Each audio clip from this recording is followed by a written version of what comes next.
دوستو، پچھلے بیان میں 15 چیزیں بتلا رہا تھا، جس میں 11واں نمبر تھا ریشم کا لباس پہنا جائے گا۔ 13 نمبر پر ہے گانے بجانے والی عورتیں رکھی جائیں گی اور موسیقی کے آلات سنبھال کر رکھے جائیں گے۔ یہ اس وقت حضور صلی اللہ علیہ وسلم فرما رہے ہیں جب ان باتوں کا تصور بھی نہیں تھا، اور حضور صلی اللہ علیہ وسلم نے جو لفظ استعمال فرمایا وہ یہ کہ گانے بجانے والی عورتیں رکھنے لگیں۔ اب سوال یہ ہے کہ ہر شخص گانے بجانے والی عورتیں تو اپنے پاس کیسے رکھ سکتا ہے؟ اس لیے ہر شخص کے اندر اتنی استطاعت کہاں ہے کہ وہ گانے بجانے والی عورت کو اپنے پاس رکھے اور جب چاہے اس سے گانے سنے؟ لیکن radio, tape record, T V اور VCR نے، موبائل نے اس مسئلے کو آسان کر دیا۔ اب ہر شخص کے گھر میں ریڈیو اور ٹی وی موجود ہے، ویڈیو کیسٹ موجود ہے، جب چاہے گانا سنے اور گانے والی عورت کو دیکھ لے۔ بلکہ یہ تو دور کی بات ہو گئی، بلکہ اب تو ہر گھر، ہر فرد، ہر بچے کے پاس موبائل موجود ہے۔ اسی طرح گانے بجانے کے آلات ہر شخص اپنے پاس نہیں رکھتا، لیکن آج ریڈیو، ٹی وی اور VCR نے یہ باجے گھر گھر پہنچا دیے، اور اب آلات موسیقی خرید کر لانے کی ضرورت نہیں ہے، بس ایک سوئچ آن کرے تو آلات موسیقی کے تمام مقاصد اس کے ذریعے حاصل ہو جائیں گے، اور اس امت کے آخری لوگ پہلے لوگوں پر لعنت کریں گے۔ بہرحال آپ نے فرمایا کہ جب یہ باتیں میری امت میں پیدا ہو جائے گی تو ان پر مصائب کا پہاڑ ٹوٹ پڑے گا۔ اس حدیث میں بھی جتنی باتیں آپ صلی اللہ علیہ وسلم نے بیان فرمائی ہے وہ سب باتیں آج ہمارے معاشرے میں موجود ہیں۔ ایک اور حدیث میں حضور اقدس صلی اللہ علیہ وسلم نے ارشاد فرمایا کہ جب میری امت کے لوگ شراب کو شربت کہہ کر حلال کرنے لگے، مثلا شراب کو کہے کہ یہ تو ایک شربت ہے، اس کے حرام ہونے کا کیا مطلب؟ چنانچہ آج لوگوں نے اس موضوع پر کتابیں اور مقالے لکھ دیے کہ موجودہ شراب حرام نہیں ہے، اور قرآن کریم میں شراب کے لیے کہیں حرام کا لفظ نہیں آیا ہے، اس لیے شراب حرام نہیں۔ اور یہ جو بیئر ہے یہ جو کا پانی ہے، اور جس طرح دوسرے شربت ہوتے ہیں یہ بھی ایک شربت ہے، اس طرح آج شراب کو حلال کرنے پر دلائل پیش کیے جا رہے ہیں۔ یہ وہی بات ہے جس کی خبر نبی اکرم صلی اللہ علیہ وسلم نے آج سے 1400 سال پہلے دے دی تھی، اور جب آپ نے فرمایا میری امت کے لوگ سود کو تجارت کہہ کر حلال کرنے لگیں گے، یہ سود بھی ایک تجارت ہے۔ جیسے آج کل کہا جا رہا ہے کہ یہ بینکوں میں جو سود کا لین دین ہو رہا ہے یہ تجارت ہی کی ایک شکل ہے، اگر اس کو بند کر دیا تو ہماری تجارت ختم ہو جائے گی۔ اور فرمایا میری امت کے لوگ رشوت کو ہدیہ کہہ کر حلال کرنے لگے، مثلا رشوت دینے والا یہ کہے کہ یہ ہم نے آپ کو ہدیہ دیا ہے، اور رشوت لینے والا رشوت کو ہدیہ کہہ کر اپنے پاس رکھ لے، حالانکہ حقیقت میں وہ رشوت ہے۔ چنانچہ آج کل یہ سب کچھ ہو رہا ہے، اور زکوٰۃ کے مال کو مال تجارت بنا لے تو اس وقت اس امت کی ہلاکت کا وقت آ جائے گا۔ العیاذ باللہ، یہ چاروں باتیں جو حضور اقدس صلی اللہ علیہ وسلم نے ارشاد فرمائی وہ ہمارے موجودہ دور پر پوری طرح صادق آ رہی ہے۔ ایک حدیث میں آپ صلی اللہ علیہ وسلم نے ارشاد فرمایا آخری دور میں یعنی فتنے کے زمانے میں لوگ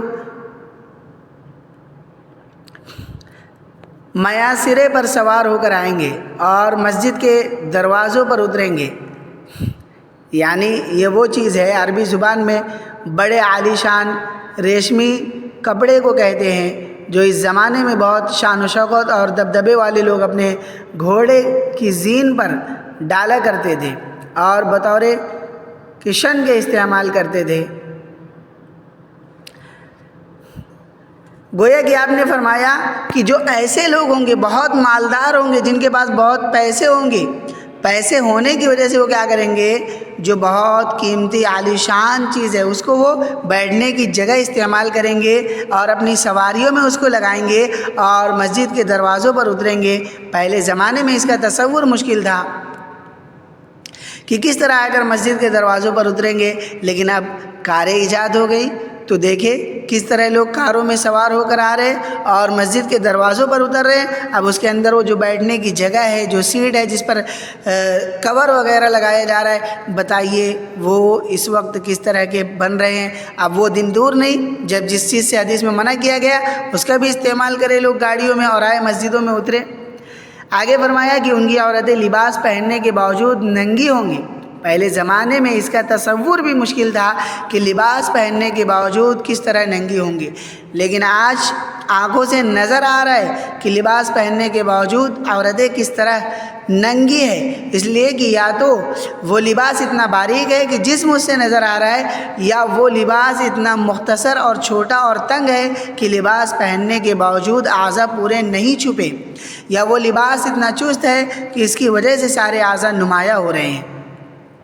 آگے فرمایا کہ ان عورتوں کے سروں پر اونٹوں کے کوہان جیسے بال ہوں گے۔ یہ حدیث بھی ان حدیث میں سے ہے کہ پچھلے علماء اس کی شرح کے وقت، یعنی اس حدیث کی تشریح کرتے وقت، اس کو سمجھاتے وقت حیران ہوتے تھے کہ اونٹوں کے کوہان جیسے بال کیسے ہوں گے، اس لیے کہ اونٹوں کا کوہان تو اٹھا ہوا اونچا ہوتا ہے، بال کس طرح اونچے ہو جائیں گے۔ لیکن آج اس دور نے ناقابل تصور چیز کو حقیقت بنا کر آنکھوں کے سامنے دکھا دیا،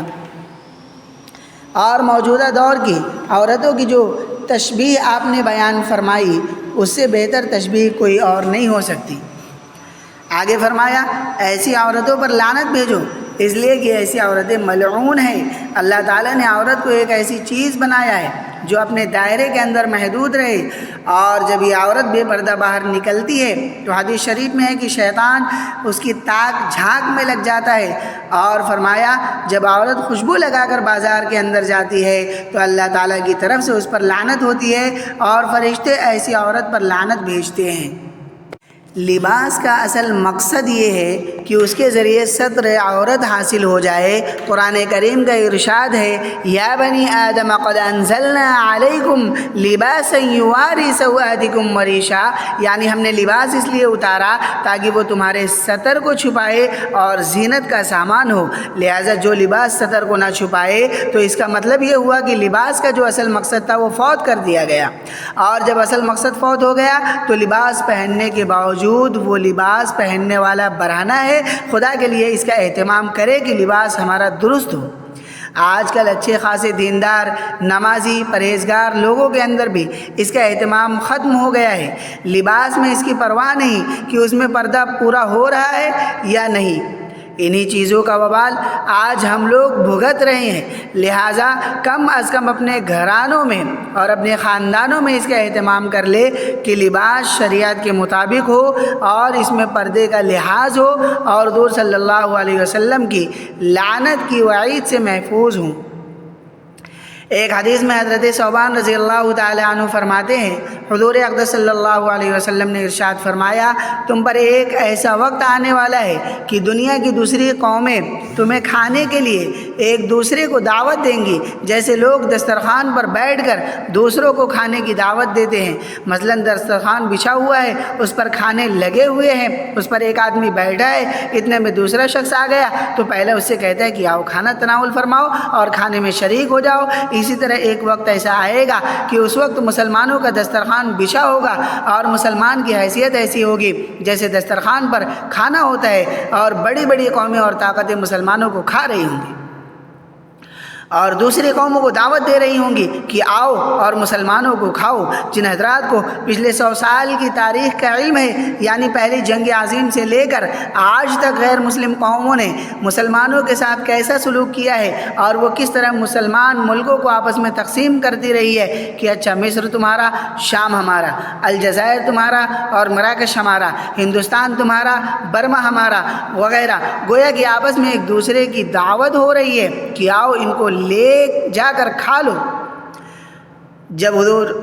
صلی اللہ علیہ وسلم نے مسلمانوں کی حالت صحابہ کے سامنے بیان فرمائی تو کسی صحابی نے سوال کیا کہ یا رسول اللہ کیا اس وقت ہماری تعداد بہت کم رہ جائیں گی جس کی وجہ سے دوسرے لوگ مسلمانوں کو کھانے لگیں گے اور دوسروں کو بھی کھانے کی دعوت دینے لگیں گے؟ جواب میں آپ نے ارشاد فرمایا نہیں، اس وقت تمہاری تعداد بہت زیادہ ہوگی۔ چنانچہ آج مسلمانوں کی تعداد 1 ارب سے زیادہ ہے، گویا کہ دنیا کی 1/3 آبادی مسلمانوں کی ہے، لیکن تمہاری مثال ایسی ہوگی جیسے سیلاب میں بہتے ہوئے بے شمار تنکے ہوتے ہیں، یعنی جیسے ایک پانی کا سیلاب جا رہا ہے اور اس میں بے شمار تنکے